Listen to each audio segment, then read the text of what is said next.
এই দেখো, আজকে ব্রোকলি দিয়ে তরকারি হচ্ছে, আর এটা আমিই বানাচ্ছি। মা একটু দরকারে বেরিয়েছে, তো আমি তরকারিটা করে রাখছি। জানি না কেমন লাগবে ব্রোকলি, আমাদের না খাওয়া হয় না, মানে সচরাচর আনাও হয় না, খাওয়াও হয় না। তো কালকে চাউমিন খাওয়া হয়েছে, সেজন্য ব্রোকলিটা ছিল। আর সেজন্য ব্রোকলি দিয়ে আলু দিয়ে একটু ফোড়নে দিয়েছি, কী বলো তো, কালো জিরে দিয়েছি আর একটু পাঁচফোড়ন দিয়েছি। দেখি খেয়ে কেমন লাগে। আর অল্প করে টমেটো পেঁয়াজ দিয়েছি, লঙ্কা তো আছেই।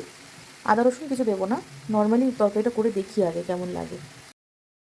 তো এই দেখো আমার ব্রোকলি আলুর তরকারি একদম রেডি, সদ্য গরম গরম নামাবো এখন। তো এইভাবে ফার্স্ট টাইম করে দেখি কীরকম লাগে খেতে।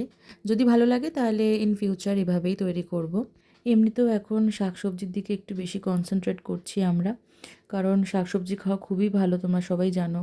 আগে সেরকম পরিমাণে শাকসবজি খেতাম না, শুধু মাছ মাংস ডিমের মধ্যেই থাকতাম, কিন্তু এখন বুঝি যে স্বাস্থ্যই সম্পদ। কারণ স্বাস্থ্য ভালো না থাকলে কোনো কিছুই ভালো লাগে না, মনও ভালো থাকে না। আর আজকের দিনটা কিন্তু আমি ভাত খাচ্ছি, তোমরা দেখতেই পাচ্ছ। আজকে কোনো ডালিয়া নয়, মা করেছিল আলু চোখা, ডাল, ডিমের অমলেট, আর আমি করেছিলাম ব্রোকলি আলুর তরকারিটা। তো আমি নিয়ে নিয়েছি একটু আলু চোখা দিয়ে ভাত খাচ্ছি, তারপরেই কিন্তু ব্রোকলিটা আমি টেস্ট করে দেখব। আর ট্রাস্ট মি, ব্রোকলিটা কিন্তু যথেষ্ট ভালো হয়েছিল।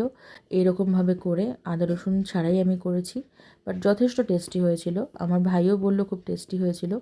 তো চলো, আবার নেক্সট একটা ভিডিওতে দেখা হচ্ছে। টাটা।